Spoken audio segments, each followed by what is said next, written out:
Uchambuzi wa dunia Jan. 18/25, 2026.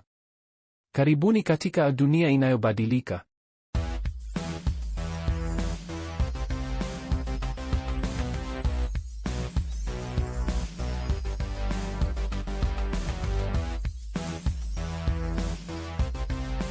Next, mchambuzi wako wa wiki. Wiki hii ramani ya kidiplomasia imewaka moto. Kutoka milima ya Davos hadi ghala za dhahabu kule Dubai, dunia inabadilika kwa kasi ya ajabu. Huu hapa mfululizo wa habari zako.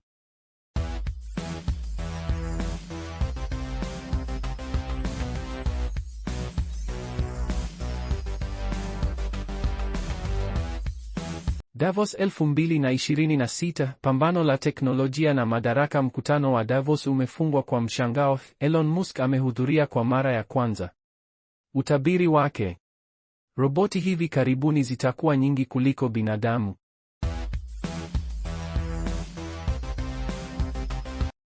Wakati Davos ikisherehekea AI, viongozi wa nchi walikuwa na wasiwasi. Trump alitumia fursa hiyo kumaliza mzozo wa Greenland, akitangaza mpango na NATO wa Marekani kupata ufikiaji wa kudumu.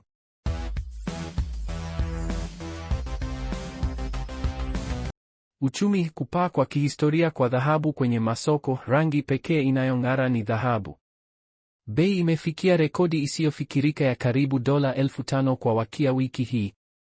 Wawekezaji wanakimbia sarafu za kawaida huku serikali ya Marekani ikishambulia uhuru wa benki kuu Fed.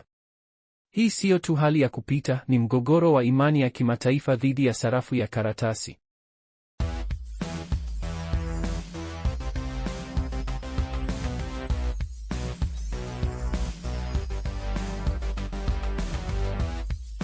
Geopolitiki.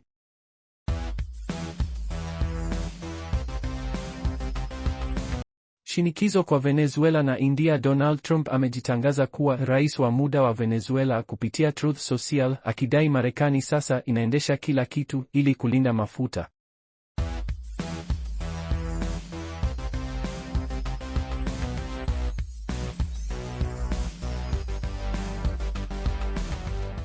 Wakati huo huo, India inakabiliwa na onyo kali: acha kununua mafuta ya Urusi au ukabiliwe na ushuru wa 500%.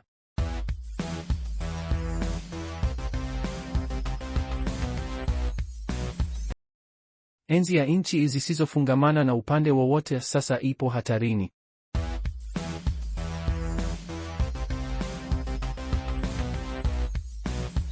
Hitimisho: sheria zinaandikwa upya sasa hivi. Diplomasia ya zamani imekufa, nguvu ya miamala ndiyo sheria mpya. Endelea kufuatilia Next. Tukutane wiki ijayo.